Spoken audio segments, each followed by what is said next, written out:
Je suis passé par Mali Bamako, le Burkina Faso, le Niger, ensuite l'Algérie. J'étais là, je devrais venir rencontrer un monsieur qui devrait m'héberger chez lui. Un journaliste aussi, une connaissance. Quand je suis arrivé en Algérie, je n'ai plus eu son contact. Son numéro ne passait pas. Donc, paniqué, j'ai foncé avec un groupe de migrants en Libye.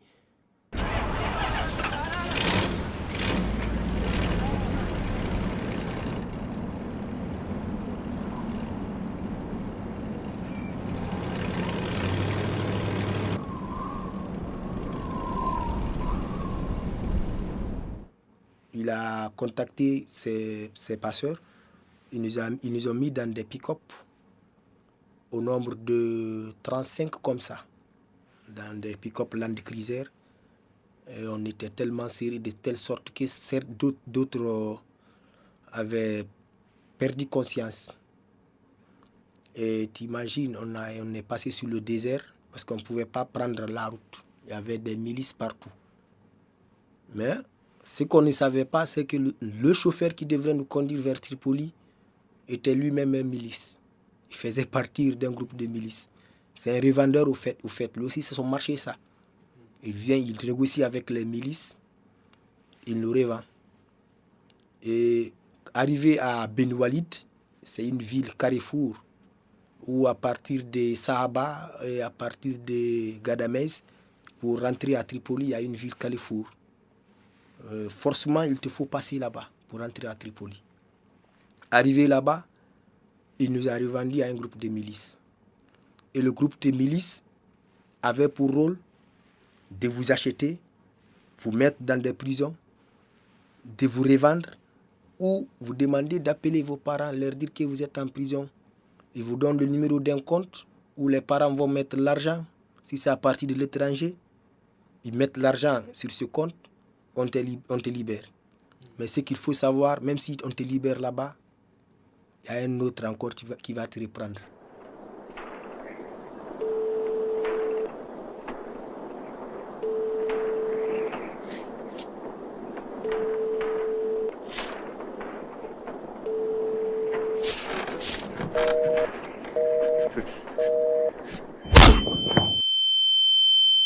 Donc ils ont abattu certains, je me rappelle encore, ils ont abattu un Gambien au niveau de sa gorge.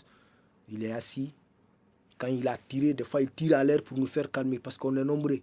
Quand il vient, quand il voit que tout le monde parle, il tire à l'air. Des fois il tire comme ça. Et bon, lui, malheureusement, il a été victime. Il est décédé là-bas sur le champ. Tout ce que j'ai vu, j'ai encore une image de lui. Il y avait le sang qui sortait de son nez. Pourtant, on se préparait pour le manger. Au moins, on mange une seule fois par jour. Une seule fois. Quand tu manges aujourd'hui 14 heures, demain, c'est demain 14 heures. Quand tu bois à 14 heures aujourd'hui, c'est une seule fois. C'est la règle 1. Voilà. C'est la règle 1. Une seule fois. Et là, qu'est-ce qui s'est passé? Et moi, j'étais avec un groupe de personnes. Nous arrivons à dire à un monsieur qui avait besoin des travailleurs pour partir travailler dans des plantations. Vous savez, la Libye est un pays qui produit un peu de dattes. Ils nous ont envoyés là-bas pour travailler au prix du manger qu'on nous donne à manger. On faisait le travail là pour gagner le manger. Il n'y avait pas un prix. On travaille, on arrose, on défriche, on coupe, on fait tout, mais à condition qu'on mange et qu'on voit le soleil au moins. C'était ça le prix au fait, voir le soleil, souffler un bon vent et manger à sa faim. On mangeait, on était là, et à chaque fois qu'on termine le travail avec un patron, on les appelle les patrons, tu sais, on les appelle les patrons ou les maîtres, dans le jargon migrant. De là, il nous revend à un autre. Non seulement il a bénéficié du travail qu'on a fait, mais il va nous revendre à un autre encore. Mais nous, je ne connais pas en détail à combien on nous revend. Mais ils envoient des pick-up, ils nous prennent, allez hop, il faut partir dans une autre ville. Donc j'ai fait Beni Walid, j'ai fait Tripoli, j'ai fait Zabrata. À Zabrata, j'ai travaillé avec 2 messieurs. Et le 4e, c'est-à-dire de Beni Walid à Zabrata, le 4e, monsieur, c'était un passeur, il faisait passer les armes. Son nom, c'est Mohamed Zabrata, on l'appelait comme ça. C'est un militaire. Il nous a promis, si vous travaillez bien, ben moi je fais passer les gens, je vais vous faire passer avec un groupe de migrants.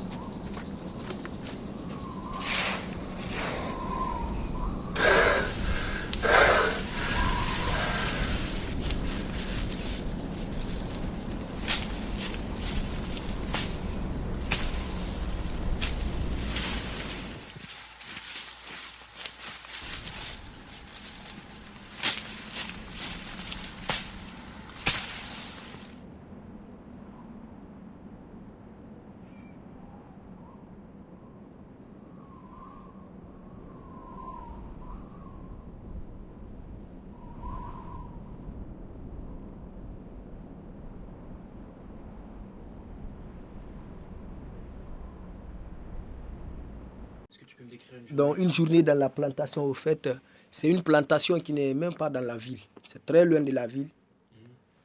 On était là avec les frères, on les appelle comme ça, même si ce n'est pas son frère, mais quand on voit un arabe autour de nous, on dit c'est le frère du patron. On était là avec les frères du patron, ils nous suivent, nous on travaille. C'est au fait de l'esclavage moderne, de l'esclavage entre 2 peuples d'un même continent, mais de couleurs différentes. Comme nous sommes noirs, on travaille. Et là, on travaille, on arrogeait, on défrichait, on coupait les dattes, on prenait ça sur les têtes dans des sacs. Quand il y a le camion, on fait monter.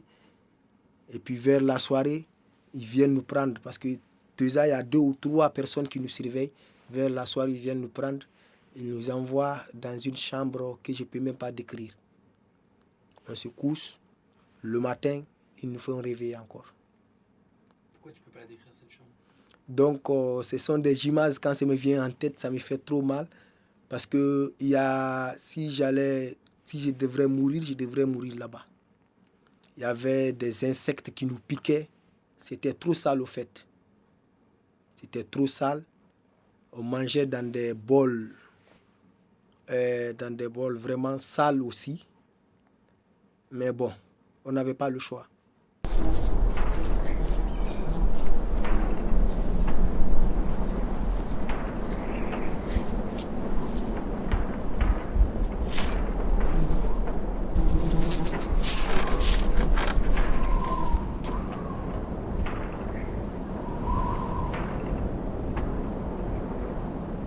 Et moi, nous on était là, j'ai dit à mon ami, bon, tu sais ce qu'on va faire parce qu'au cours de la traversée, tu veux ou tu veux pas, tu vas gagner des amis, des compagnons de route.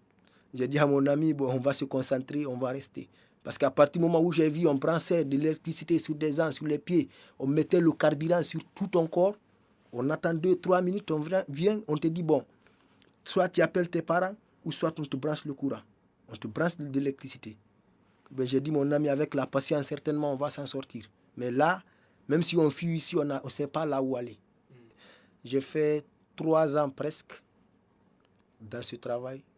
Et je me rappelle, j'ai fait 6 mois sans me brocher les dents, sans me laver. Et c'est après tout ce temps, j'ai pu traverser la mer Méditerranée à 23h le 2 octobre. À 23h. Bon, ils nous disent, bon, vous voyez l'étoile là? On dit oui. Le destin, ils disent, allez-y, c'est là-bas l'Italie.